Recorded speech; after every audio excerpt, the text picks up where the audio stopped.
I want to bring in Myla Morales. She's a former makeup artist for Diddy and also Cassie Ventura, working for Diddy for years and eventually becoming a friend of Cassie's. In 2010, Myla alleges that she heard Cassie being physically abused and was a witness to the aftermath of the alleged attack. She joins me now.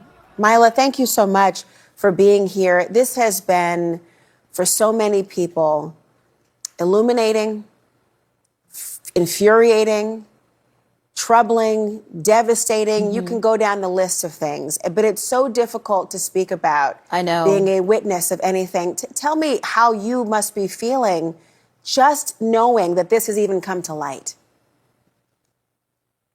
Well, I have kept this secret for like 14 years. I mean, the first time I experienced it was 2010. And I was in the hotel room when Puff came in, and I had no idea Cassie left. And when I woke up, I just saw his presence come into the room. They went into the bedroom and shut the door, and all I could hear is screaming and yelling and whatever was going on in there, I don't know. But all I could think of was to grab Cassie's things and start packing it up and just getting her out to safety and bringing her to my house. So that's kind of like what transpired from that night. And once she came out of the room, she was badly, beaten. Oh my God. What did her physical appearance look like? I mean, it was knots on her head, black eye, busted lip, but a lot of knots all over her head. Did she go to the police at that point or anything? No, we didn't know what to do at that point because, Puffy is a very powerful person and we were quite terrified. So I just, brought her to my house, and my friend, who is a doctor, I called her, and thank God she was in town because we didn't know what to do. And she treated her for, just to make sure she didn't have a concussion or anything like that. But it was really it was painful to see Cassie like that because she's such a beautiful human being. And for a man to just hurt any sort of woman or child or animal, it doesn't matter. But Cass is a good friend of mine. And I just felt, so I just didn't know what to do. I felt like, I don't even know how to describe how I felt that night. Did she describe how she was feeling about having that happen? Did you get a sense that this was the first time? It didn't feel like it. Because it wasn't, it was almost like, I feel like she might have been embarrassed that happened in front of me. But the entertainment industry has long been a platform for fame, fortune, and talent. But behind the glittering surface, a darker side often lurks. The allegations against Shah Diddy Combs has raised serious questions about AB*CA power and exploitation within the industry. One of the most disturbing revelations comes from the legendary R&B singer Mary J. Blige, who has recently spoken out about her experiences with Diddy and the horrific acts he allegedly forced her to endure during her time in the music world. The incident that you're talking about even predates what we saw in this horrific video from a hotel floor. When that video came out, what did it feel like knowing that had now been public? No, I was devastated when I saw that video because it was like I witnessed what could have happened in that room and more, So that was a hallway incident. Who knows what happened, in that room when I was outside of there. And I was devastated. Actually, I've been devastated since the court cases came out and how, he mistreated Cassie. He has settled the suit involving her specifically, but there are others, and there are sources that are telling CNN that the majority of the people currently suing Diddy are actually speaking to federal investigators, which indicates the Justice Department might be moving close to an indictment. So do you think that Cassie would testify against him if federal investigators asked her to or compelled her to? I'm really not sure. Like I said, I can't speak for Cass, but I hope she does. I hope she does, because she's the only one that would know all the information that's gone on over the years. So, Mila, why do you think? I mean, we've heard certainly, a lot of people in the industry condemn Diddy for what they saw on that video, but it hasn't been a universal outcry within the industry specifically. Why do you think that is? Because it's a very small industry, and that we all know each other, and I feel like people are afraid to speak up about it. And the only reason why I am is because I'm a friend of Cass's, and I really care about her very much so. And I'm outraged and very, very heartbroken about how he's been treating her. It just it breaks my heart, and I just can't imagine a man treating a woman that way. And not just a woman, but a friend of mine that I've known since she was a teenager. So, I've known Cassie before all of this. So it disgusts me. I can only imagine, of all the women that you have worked with and people who are eager to be in the industry, what they are exposed to, how they could be exploited and abused in a variety of ways. And that's why the idea that not hearing so many more people speak up is very frustrating and hurtful for so many people.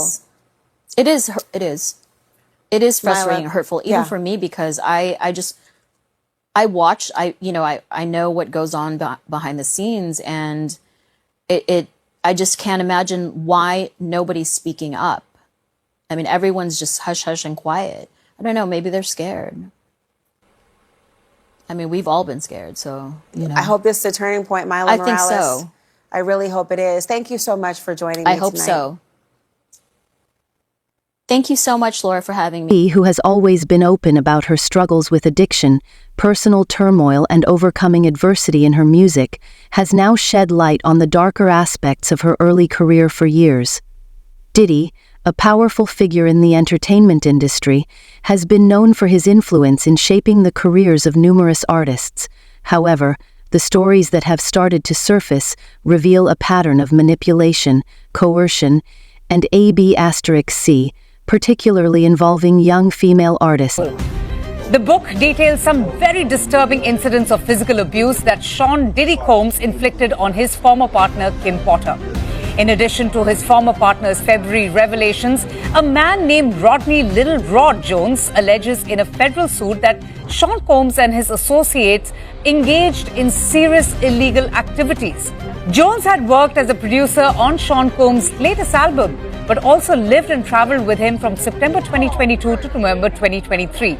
He alleges that during that time, he was sexually harassed by Sean Combs, pressured to engage in sexual acts, forced to procure sex workers for Diddy, and then he also claims that he witnessed Combs giving drinks laced with drugs to young people at a few parties.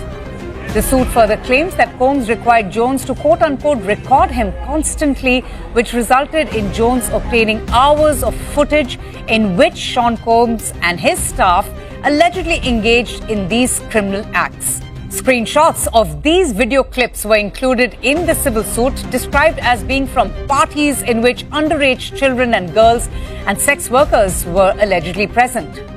Jones also alleges that Sean Combs was attempting to groom him into having a sexual relationship with him.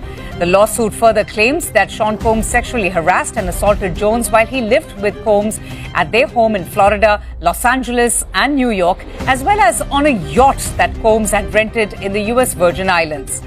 Well, following these shocking and grave allegations, several celebrities have now started distancing themselves from the powerful music mogul and deleting all the social media posts amid Diddy's arrest.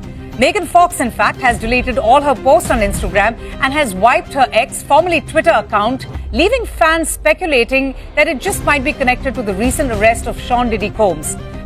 In fact, Usher, who had lived with Diddy as a teenager, had recently deleted his posts on X because in a resurfaced interview from the Howard Stern show, Usher had then described witnessing quote-unquote very curious things while he was living with Diddy.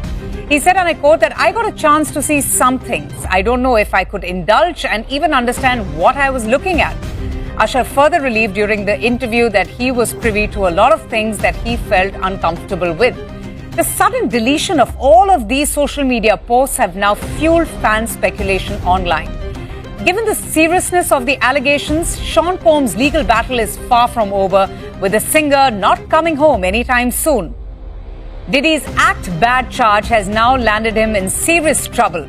Combs, who remains in federal custody after being denied bail, has been accused of attempting to cover up the evidence of these alleged abuses. According to Blige, Diddy would often create situations where she felt trapped, relying on her desire for success and recognition in the music industry. She claimed that he made it clear that if she didn't comply with his demands, her career could come to a screeching halt. This manipulation is not unique to Blige, as numerous women who were involved with Diddy's empire have come forward with similar stories of cis***, Shu AB***, C emotional trauma and exploitation. Free, who is a victim of Sean Carter. Mary J. Blige, who is a victim of Sean Combs, are sitting there talking about the death of Aaliyah. These claims have become part of a broader investigation into Diddy's alleged involvement in King airing in AB**C. According to the charges brought against him in September 2024, Diddy is accused of coercing and abusing Ms. to fulfill his desires to protect his reputation and conceal his actions. The severity of these allegations has led to a series of high-profile lawsuits and criminal investigations that have garnered widespread attention. Tell me about that run-in that you and Suge had with Diddy in New York. Yeah, at the Tunnel. I think it was at the Tunnel. I keep trying to think of the name of that club, but that was after the Source Awards.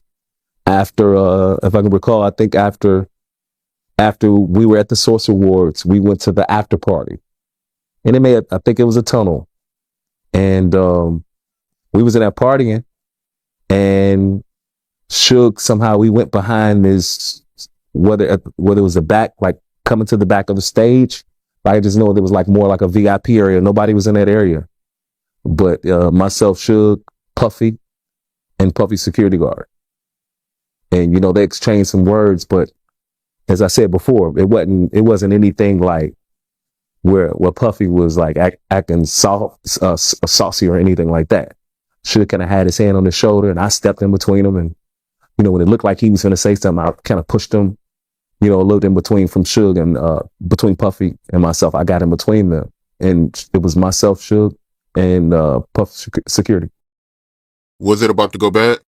Nah, man, I mean, I think I was reacting because, you know what I mean? Like, you know, I'm with Suge and I'm his son, and don't talk to my daddy like that, so to say. But I never felt, you know, in New York, I never felt in danger or felt that we had anything to worry about.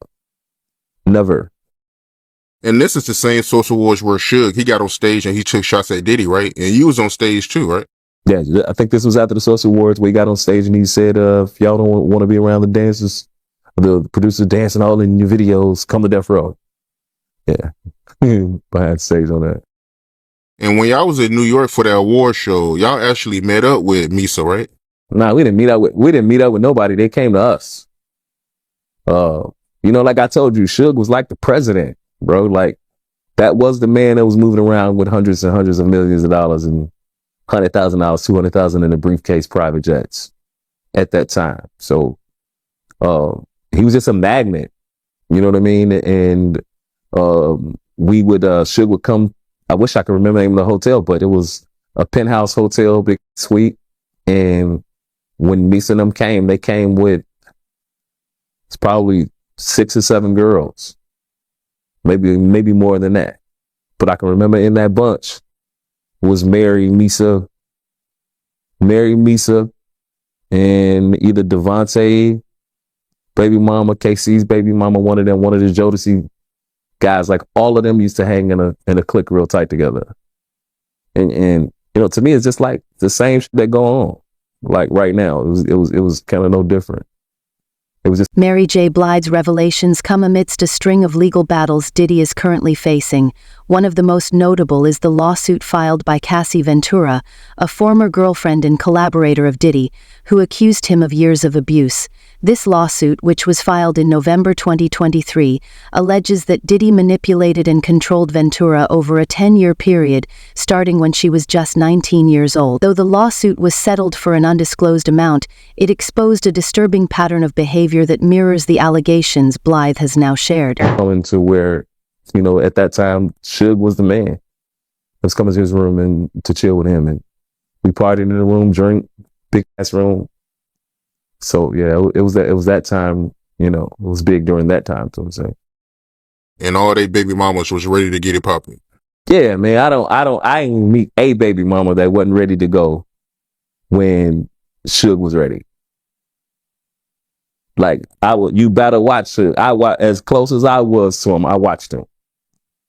I am not leaving my baby mama in the room with that nigga. I never, not the only, not even the one I don't like, or the one that don't like me. Cause that's how that move. There is no, oh, I'm not gonna mess with her. I mean, that's how he got with Miss LA.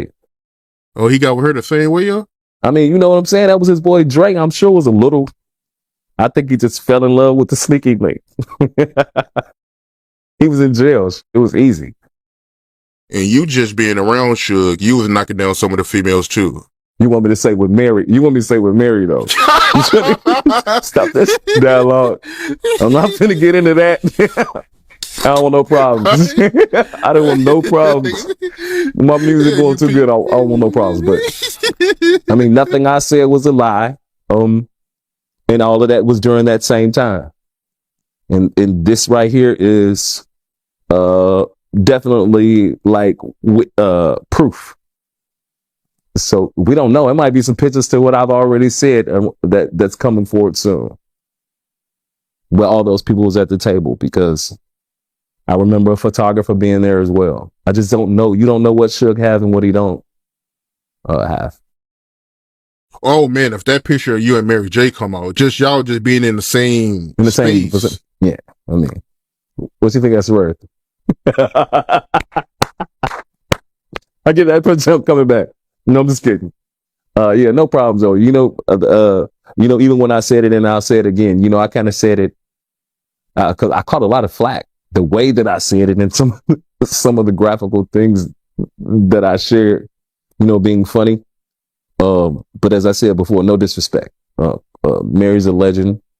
It was nothing to take nothing from it. And then like even people have been reposting the stuff, and I've been getting inboxes like, Mary raped you, you should sue her, and da da da da da da da. I didn't say any of those things. When I mentioned those things, that wasn't even what that story was about. I was just kind of like talking out my ass, telling the truth. When I say talking out my ass, because I know y'all be checking everything.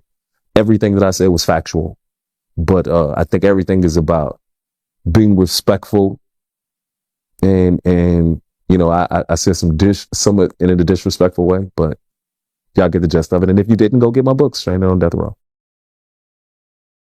The public revelations from Blige and Ventura, along with other accusers, have painted a picture of an environment at Bad Boy Records that was rife with exploitation and abuse. Several women have come forward, including Joy Dickerson, who alleges sexual abuse and coerced drug use during the early 1990s while working on a music video project with Diddy. In another disturbing case, an unnamed woman claims she was raped by Diddy and his associates when she was just 17 years old. These cases add to the growing body of evidence against Diddy, raising questions about his conduct both in and outside of the music industry. I have been in the business for 16 years. Longer I was healthy. Three new male accusers now say Sean Diddy Combs sexually assaulted them, according to civil lawsuits filed today in New York. The lawsuits, filed anonymously, allege a pattern of conduct similar to what other Combs accusers have alleged, saying that Combs would invite them for a meeting, they would have a drink, get woozy, and then wake up to Combs raping them. Combs' attorneys calling the new accusations lies, denying Combs ever sexually assaulted anyone. Our senior investigative correspondent Aaron Katursky joins us now for more. So tell us about these new civil lawsuits that have been filed. And is this the first time that the accusers have actually been men? I mean, we did hear from one accuser in the past couple of weeks, right, Aaron? So it seems like more men are coming forward.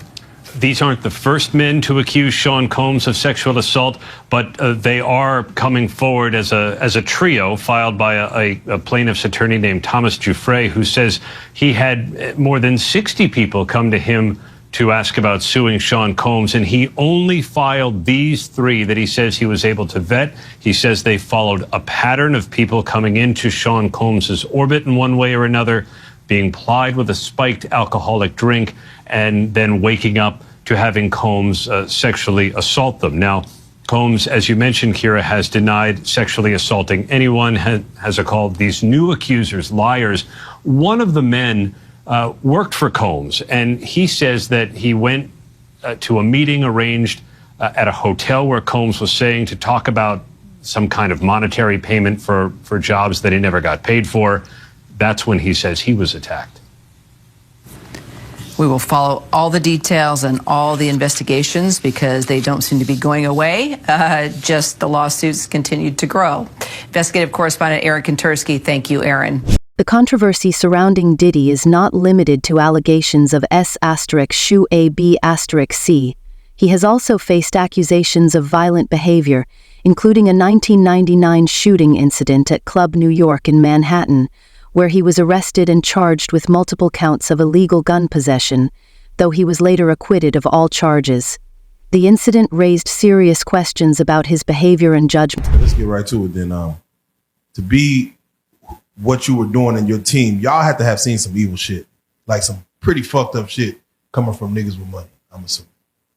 Well, you see that from niggas who don't have money also. Right. You know what I'm saying? So you see a lot of shit. It is what it is. So, I have to ask you then, because sometimes when you see like, let's say a Puff, you might have a manager who might be an enabler, like to help him get to her, like an R. Kelly, whoever.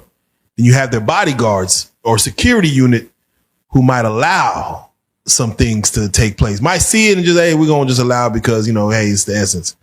What was your mentality when it comes to the enablers or the people that allow, or just what, how did you approach a situation that you're like, I don't know about that? I don't know what you mean by that question. That was such a broad and asinine ass question that it's hard to answer something like that. Let me be more direct. Be direct, bro. Let me be more direct. Yeah. Were you an enabler, or did you allow or see stuff that you're like, man, I ain't gonna jump in that? Bro, go ahead. Criminals do crimes with criminals. I've never been a criminal. You understand what I'm saying? Gotcha. So now, if you're looking to answer something about Puff, Puff ain't the Puff. Puff had different phases of his life that y'all don't understand. And let's get down to the nitty gritty of it. You understand? First, you got Puff Daddy, who had Daddy's house and the parties and things like that. Then you had Puff. You understand? Then you had Diddy. Then you had Brother Love, and then Love. I had Puff around the stage when he was Puff Daddy and Puff and some of Diddy. Not the new Diddy that they gave the diddler and everything like that. So he ain't the guy, he wasn't the guy that y'all see now back then when he was in Harlem. You understand? He was the guy that our crew chased down the street because he was trying to be a part of it, and he ran. You understand? We brought him back, beat the shit out of him, hit him in the head with cake spoon, with champagne and all the other shit like that. He was wanted to be a part of us. He was the one who used to beg Don't go to the party, please, please. I'm on my way. I'm on my way. So he can walk in the club with us. You understand? So to answer that question, bruh, you're not doing nothing that's going to cost my livelihood. You understand? The impact of these allegations has been far-reaching. Diddy's once glittering reputation as a successful entrepreneur, philanthropist, and music mogul has now been marred by these grave accusations. The public perception of him has shifted dramatically, with many questioning how such behavior could go unnoticed for so long in an industry that prides itself on glamour and success. You're not going to do anything in front of me to cost my livelihood. You understand? Now, have I seen some shit? I seen a dude come up in the club and blow somebody's head off. I see the smoke running through the crowd trying to get to the lights. You understand? At a New Year's Eve party. So now I see this guy laying on the ground with his head tore down to the white meat. Did I know who did it? No. Did somebody tell me it's about to happen? Yes, they did. Yo, Gene, somebody got a gun in here. No, they didn't. We searched everybody. He came through the back door of the kitchen. You understand? Yeah. Because it was a restaurant that was giving a party. Yeah. The guy came through the back. I run and turn on the light. And as soon as I hit the light switch, you see, pow, and the gun smoke. Dude ran. That's the kind of crazy shit we see. Yeah. You see girls having sex in the bathroom. That's crazy shit. You grab them with the guys and you throw them out the club. You understand? Yeah. So it gets like that. Right. I have to ask real quick. Diddy's pops. I saw you. There was you had mentioned that as far as Diddy's pops, his dad was murdered. Yes, sir. Yeah, that I didn't know. Did you know of his pops? I didn't know of his pop. I didn't know jack shit about his pops. I learned from his pops from one of the biggest gangsters in Harlem, New York Freddie. Right? The police said they went to New York Freddie house in Mount Vernon, and he had stacks of $100 bills 6 feet high in the whole basement. That's how much money he had. He was the one who started Russell Simmons. They won't tell y'all this story. He was the one who started Russell Simmons and them into the music business because he had a record label first that Russell Simmons used to work for. So now New York Freddie want to talk to Big Gene. One of his lieutenants back in the day, if you see his story, his name was Omar. Omar was our OG from 112th Street, 114th Street. They used to come around with us. They used to love the food I used to cook because I'm a hell of a cook. You know what I'm saying? So now Omar said, yo, New York Freddie want to talk to you, Gene. I told him he used to bodyguard Puff because he want to talk to Puff and tell Puff the real story about his father. So I said, yeah, all right. So I'm like, New York Freddie. I knew my history. I knew what New York Freddie was about. For Blige, the pain of reliving these experiences is evident in her words. She speaks of the emotional toll it has taken on her, describing how the abuse and manipulation left her feeling powerless and trapped in a toxic situation. However, despite the damage done, BL has emerged stronger, using her music as a platform for healing and empowerment. Her resilience and courage in speaking out have earned her respect from fans and fellow artists alike. According to your lawsuit, you were hired by a security firm to work security at one of the infamous white parties that was thrown by Sean Combs in the Hamptons. What was that experience like? At first, he was incredibly friendly, very gracious. So you had a friendly chat, and then, according to your lawsuit, at some point later in the night, Sean Combs himself offered you a drink. This didn't come from staff or someone holding a tray of drinks. It came from him directly. Correct. The first drink started to have some effect on me, and I just thought, wow, these are really strong drinks. It wasn't until the second drink, and it was already too late, that I realized that there was something wrong with the drinks. Sadly, Sean Combs was waiting in the wings. He was watching from some sort of vantage point. And once I was in a helpless position and he was sure that he was in a position of power, then he took advantage of the situation. You allege that you were forcibly pushed into an SUV by Sean Combs. That act alone, according to your lawsuit, left you in considerable pain. And then once inside the vehicle, Your lawsuit says plaintiff was held down by Combs, who overpowered him while he struggled to escape due to the effects of the drugs in his system. And it goes on to say that he sodomized you. I was screaming. I was telling him to stop. It was incredibly painful. And he was acting like it was nothing. And he seemed to be disconnected from it. It was abusive beyond belief.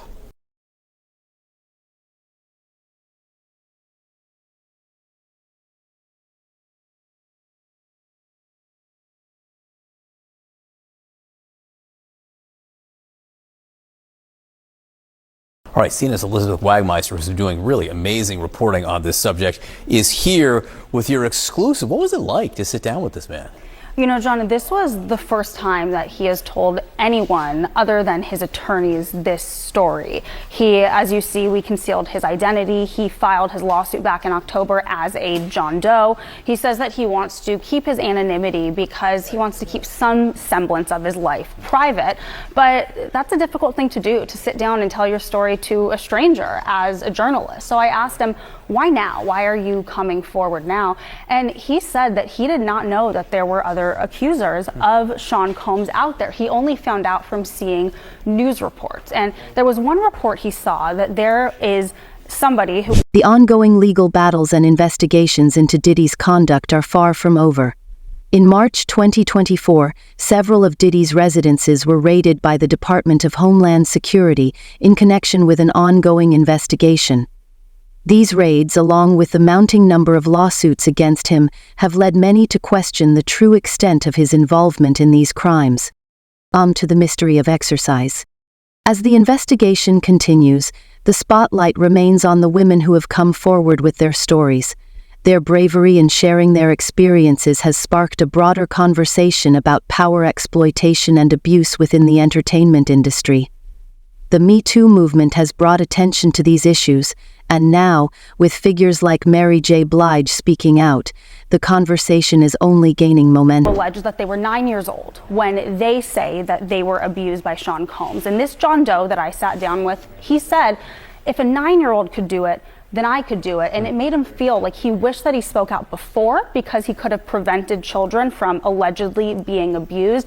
Now, as I said, this lawsuit was initially filed back in October of this year. So these claims are not new, but this is the first time that he sat down. In fact, John, this is the first time that any accuser of Sean Combs has sat down with the media for an interview. Now, I want to play you a bit more of what he told me about these allegations, what he says happened that night in 2007. But I do want to warn our viewers that what he says is graphic and disturbing. I was screaming. I was telling him to stop. It was incredibly painful. And he was acting like it was nothing. And he seemed to be disconnected from it. It was abusive beyond belief. Now, he says that not a day has gone by where he hasn't thought about this. He said that when something like this happens to you, which is, of course, his allegation that he was drugged and sodomized by Sean Combs back in 2007, he says that it impacts every part of your life. He says that he has not been able to carry on with relationships. He says that he did not tell his wife at the time, who he was married to when this allegedly happened to him. He hasn't told family members or coworkers. And again, that is one of the big reasons why he wants to remain anonymous. Incredible to hear him tell this story. All right, Elizabeth Wagmeister, thank you very much.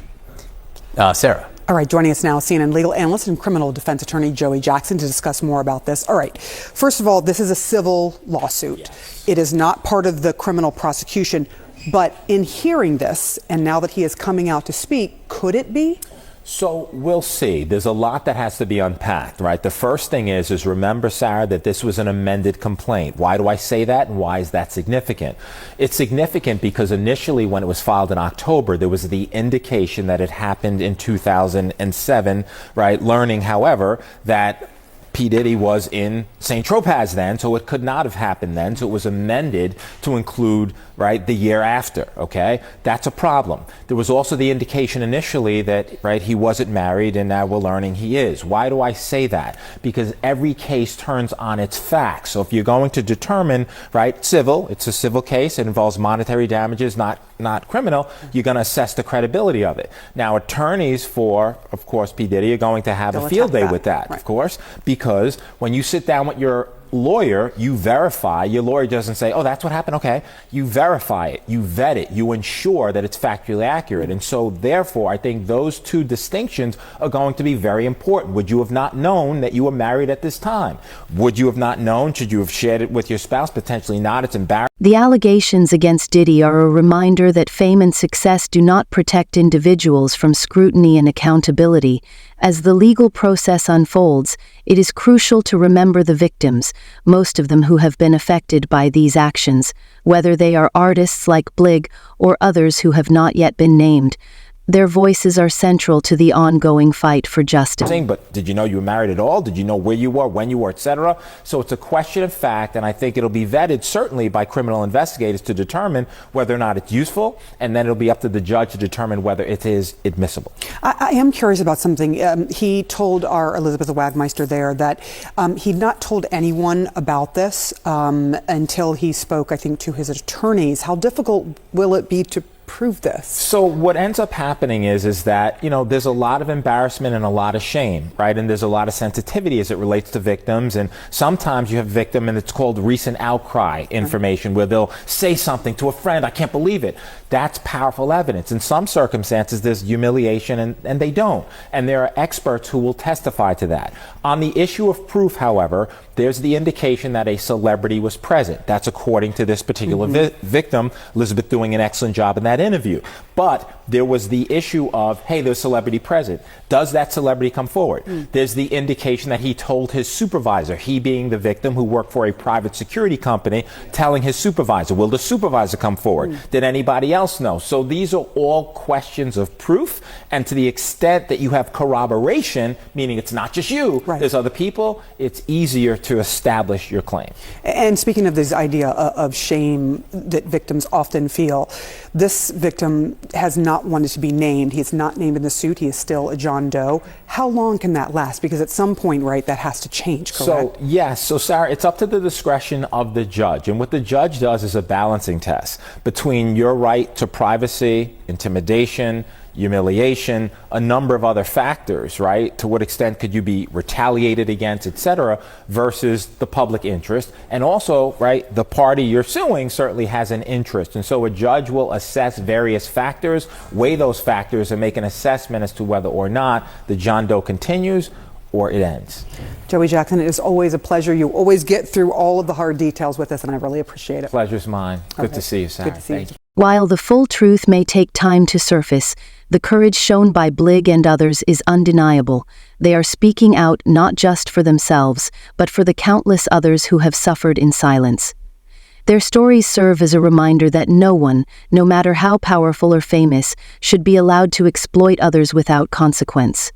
The music industry, like any other, must be held accountable for the way it treats those who work within it. Attorney for these three that I just detailed is Thomas Gifford, and he joins me now. Counsel, thank you very much. Nice to meet you, Chris. Nice to see you again. You've been doing this a long time. Yep. I know you by reputation. Correct. You are not known as a shyster lawyer who's chasing a chick. No. First, give us some context. How many cases have you seen in your life of allegations of men saying that they were drugged and raped?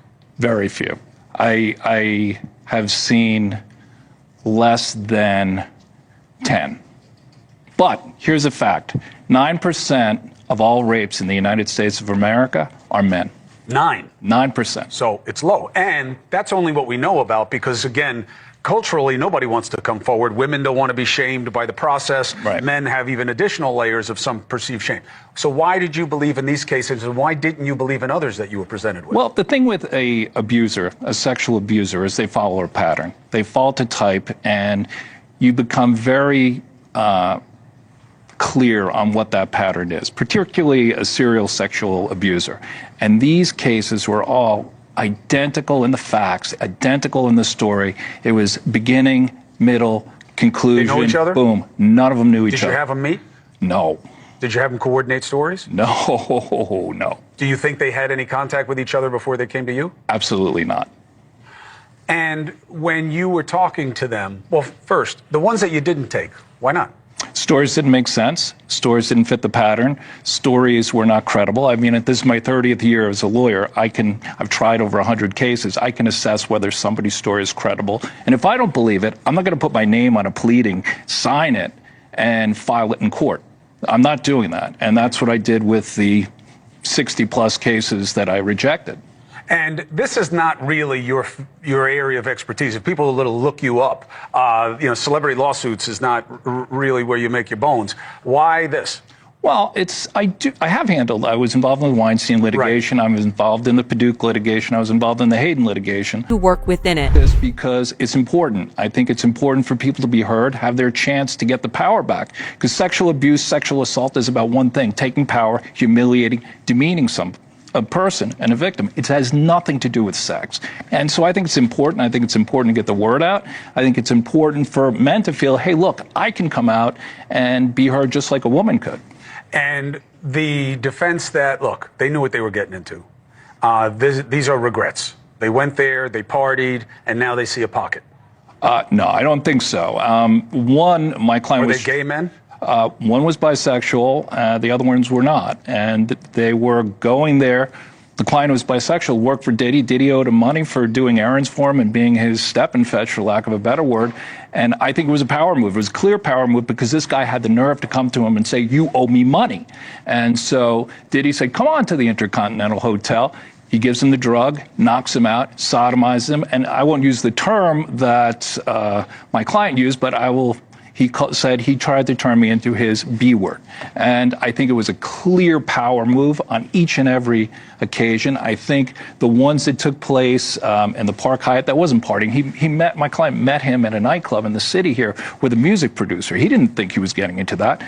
The man who was raped in the Hamptons, he thought he was going to a white party. Who wouldn't want to go to a white party? I would have gone to a white party back in the day. I wouldn't go now. But they went there innocently, and this is what happened to them. I never went. I appreciate you very much. We will follow the cases through the duration. All right. Nice to see you, As Chris. things come out, you'll be welcome counsel to make the case as it's countered. Tom Gifford, thank you very much. Thank you very much. Right, nice Merry to Christmas see you. Thank you. Same to you. Forward. All right. Hey, thanks for watching. Go to joinnn.com to find News Nation on your screen. And don't forget, click the red subscribe button below to get more of News Nation's fact-driven, unbiased. For now, the investigation into Diddy's actions continues, and more victims may come forward as the legal process unfolds. The coming months may reveal even more troubling details, but the bravery of those who have spoken out, like Mary J. Blige, ensures that the conversation about AB*C power and exploitation in the entertainment industry will not be silenced.